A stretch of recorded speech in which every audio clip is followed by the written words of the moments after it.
So I'm going to keep my screen split just so we can kind of work off of that and in our video show what we're doing.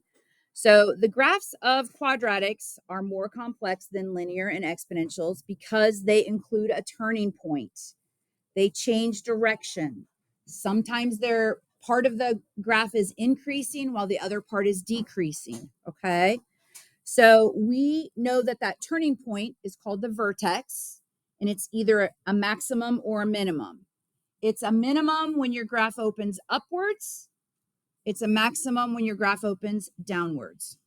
So today we're going to look at these functions more by using technology. We're going to use Desmos because Desmos is embedded into your test, and I want to make sure you know how to do that. If you can't use Desmos, right, but you can use a calculator, how can you find out your ordered pairs from a calculator? Huh? Y equals, and then do what? Go to the second graph. Go to the table. Good job, ladies. Okay, so we're going to consider the quadratic function y equals negative x squared. So right now we're just looking at y equals negative x squared. So that's what we're all going to type into our computer. Y equals negative x squared. And then of course, I want to hit the table, right? Because I want it to populate a table for me. Notice that my table here starts at -3. My table in Desmos starts at -2. So I'm just going to throw -3 down here. That's okay. So I know that when x is -3, y is -9. I know that when x is -2, y is -4. When x is -1, y is -1. When x is 0, y is 0. When x is +1, y is -1. When x is +2, y is -4. And I don't have x is +3 on my table of values in Desmos, but what do you think? What do you think the output is when x is +3? -9. Yeah, you guys see the pattern. Good job. So these are the ordered pairs: -3, -9, -2, -4, -1, -1, 0, 0, +1, -1, +2, -4, and +3, -9. So that's what your table looks like. All you're doing is taking x and squaring it. 2 squared is 4, 3 squared is 9, and then you put a negative in front of it. That's what we did with this whole function. -2 squared is still 4. Put a negative in front of it. Now we're going to graph this. Well, I know that my vertex is the ordered pair 0, 0. And I know when x is -1 or x is +1, y is -1. I know when x is +2 or -2, y is -4. And when x is +3 or -3, y is -9. So your graph looks like this.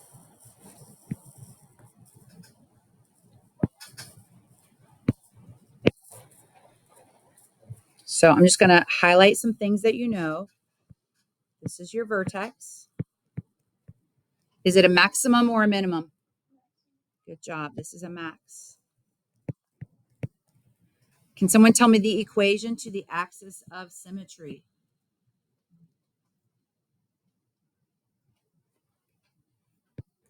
Well, remember that it always goes through your vertex. X equals 0. Yes, ma'am. Good job. The equation to the axis of symmetry is x equals 0. I want to look at the graph and let's talk about the y values. So when x is -3, y is -9. And when x is -2, y is -4. So the y values are getting bigger until I get to 0. That's my turning point. And then the y values start to get smaller. So this side is increasing and this side is decreasing. Do we see that? The left side is increasing and the right side is decreasing. In my graph, it asks me for the range. So since my vertex is the maximum, that means all of the other y values are going to be less than that. So what is the range? Y is less than or equal to what number? What's the highest y value on that graph? 0. Absolutely. Okay. Questions about that? Does anyone need me to shrink that up so you can write those notes on there? Or are we good? Okay. All right. So let's sneak down to this one. So some parabolas are concave up, meaning they open upwards, and some are concave down, meaning they open downwards. Let's see if we can find a pattern that tells us what controls this. So we're going to input these equations and sketch their graphs. So here's the first equation that I'm working with. So I'm going to get rid of my table. We're just going to input these equations into Desmos. So I have 3x squared plus 6x minus 4. And I'm going to sketch my graph. So it's vertex is at, God bless you. My vertex is at negative. Do you guys see this? If you click on the points, it'll tell you. Your vertex is at -1, -7. So here's your vertex. It crosses the y-axis at 0, -4. So I'm going to kind of do this. And it has roots of -2.5 something and 0.5. So about right here. It's just a sketch. It doesn't have to be perfect. So that graph opens upwards. That's a sketch. It opens upwards. I'm going to go to the next one. So y equals -x squared. Y equals -x squared. Dang it. You are not working for me. -x squared. Plus 6x.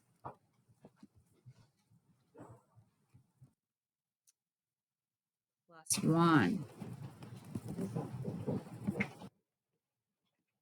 Let's see, this has a vertex at 310. So when I slide my graph over here, and I actually counted out my axes here, I went like this.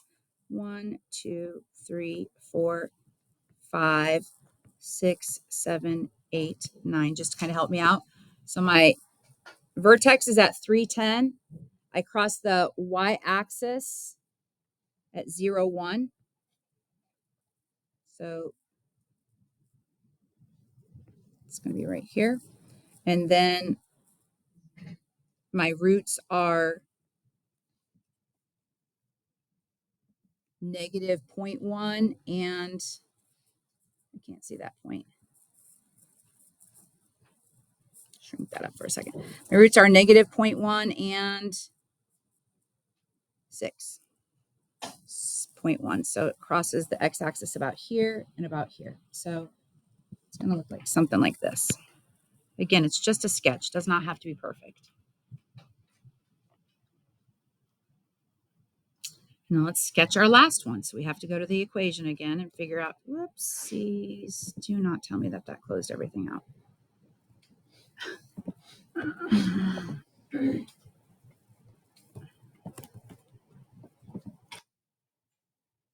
That shut off our video and everything, didn't it?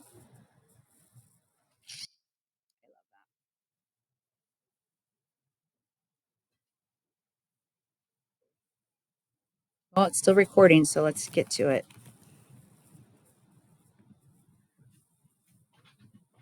So our last equation, what do you think that's going to look like? What do you think your last graph is going to look like? Any ideas? Has anyone put it in? No, you didn't put it in?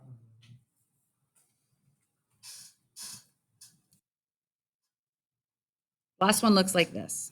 Just something like this.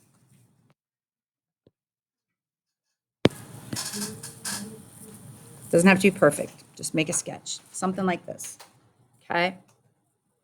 So tell me tell me, what did you discover? Which we already knew because we talked about it yesterday. When does your graph open? Like, what controls how your graph opens? What controls how your graph opens?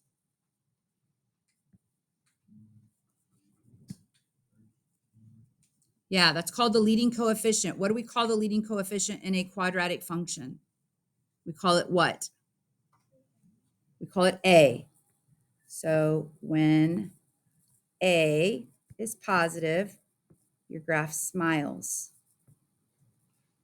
When A is positive, your graph smiles. When A is negative, your graph frowns.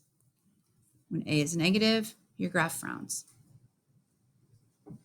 Okay. Questions about that?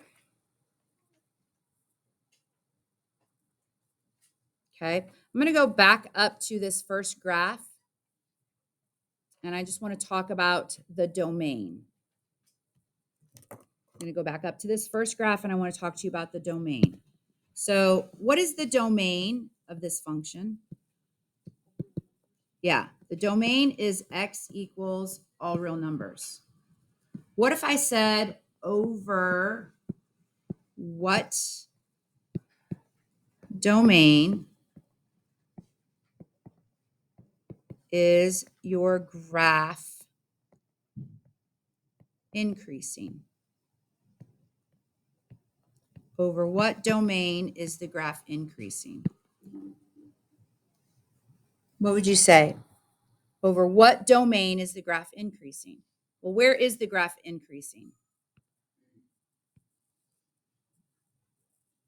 Where's your graph increasing? On the what side? Yeah, on the left side. This is the side that's increasing. Do you guys see that? Yeah. Okay. And 0, when x is 0, that's our turning point. Okay. So it's increasing at all of the numbers before 0. How do I say that? All of the numbers before 0. All of the x values before 0. So yes, it is negative. You're right, Gianna. How would you say all of the negative x's?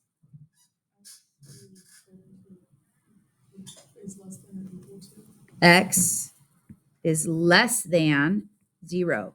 Why is it not equal to 0? Is it increasing at 0? No, that's your turning point. 0 is your turning point, so it's not increasing. I want you guys to pick your heads up. Cameron, Bailey, let's go. Pick your heads up. It's not nap time. Heads up, let's go.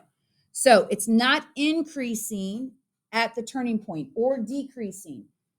That's your vertex. That's the x coordinate of your vertex. So when you're asked a specific question about when is the domain increasing or decreasing, you're looking at the x coordinate of your vertex, but you don't include that, meaning it's not an equal sign. It's either less than or greater than, okay? All right. So we have a couple of graphs that we're going to sketch. We're going to sketch these, and I'm going to add some things to them. So for this first one, we're just doing y equals 2x squared. Then we're going to do y equals 3x squared, and so on. Trying to get my table of values back up here.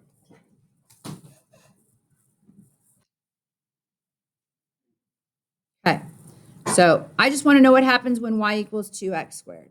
That's it. When y equals 2x squared. So what does my graph look like? It opens upwards.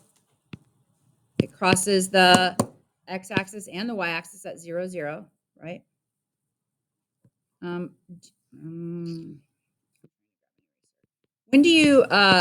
does it,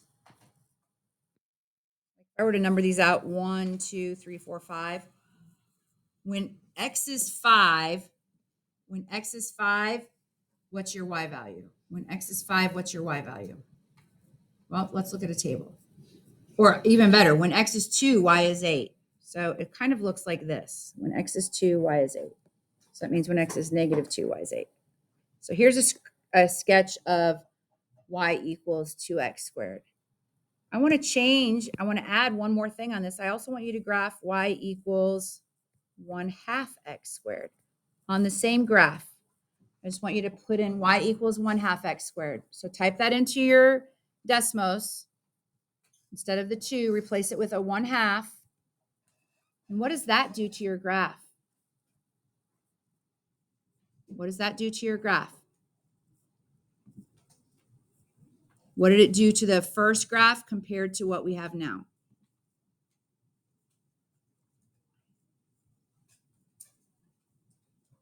Any ideas?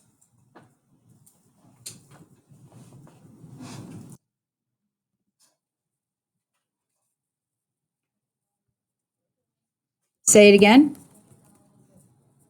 What do you mean by thicker?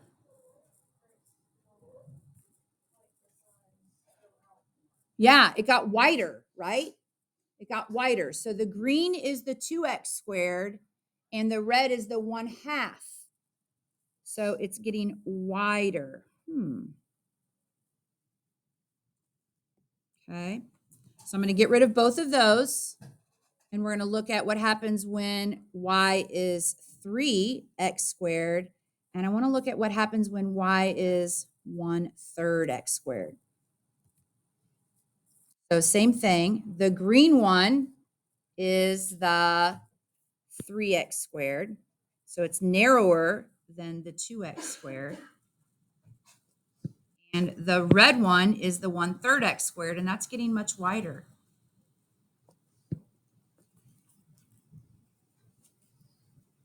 What do you think is going to happen without us even putting it in? What do you think is going to happen when y equals 4x squared? It's going to get what? Say it again. When y equals 4x squared. So the green is the y equals 2x squared, y equals 3x squared.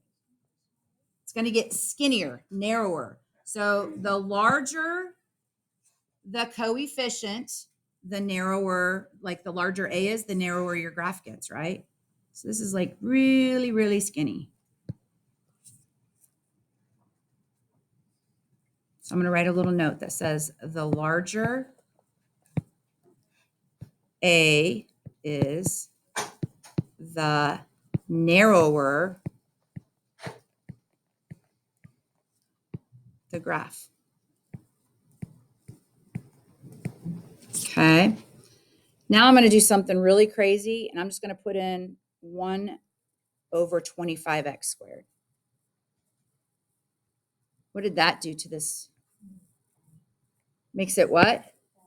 Yeah, it makes it super wide. I'm going to write it right here. Y equals 1/25x squared. So what do you think is the, what can we say about the smaller the a value is? Yeah, the smaller a, the wider the graph.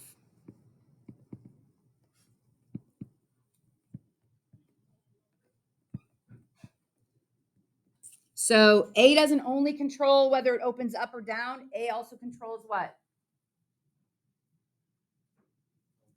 Great, Cameron, pick your head up. Second time, thank you. A doesn't only control if it opens up or down. A also controls what? How wide or narrow your graph is, okay? All right, you guys sketch the -2x squared, -3x squared, -4x squared. Sketching the graphs of -2x squared, -3x squared, and -4x squared.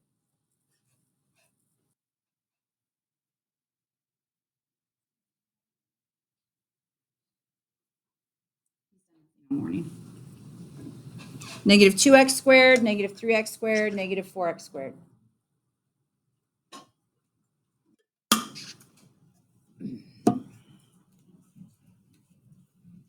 What's happening? What's it doing?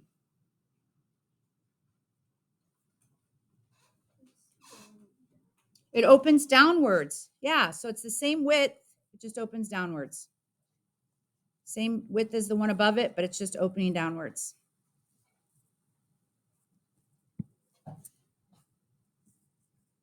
Same width as the one above it, just opens downwards. So it's just going to get skinnier and skinnier and skinnier, narrower and narrower and narrower. Okay.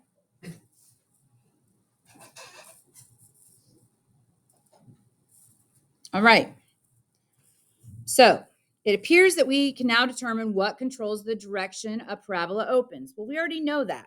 We know that the parabola will open upwards. In other words, look like a, what does this look like? A smile if a is greater than 0. I'm going to put in parentheses, positive. This is the third time we've written this now. This is the third time we've written that if a is greater than 0 or positive, it opens upwards. Probably that's going to be a question on your exit card tomorrow. The parabola will open downwards. In other words, look like a, what does this look like? A frown. If a is less than 0. When I say a is less than 0, what does that mean? Negative. Yeah. A is negative.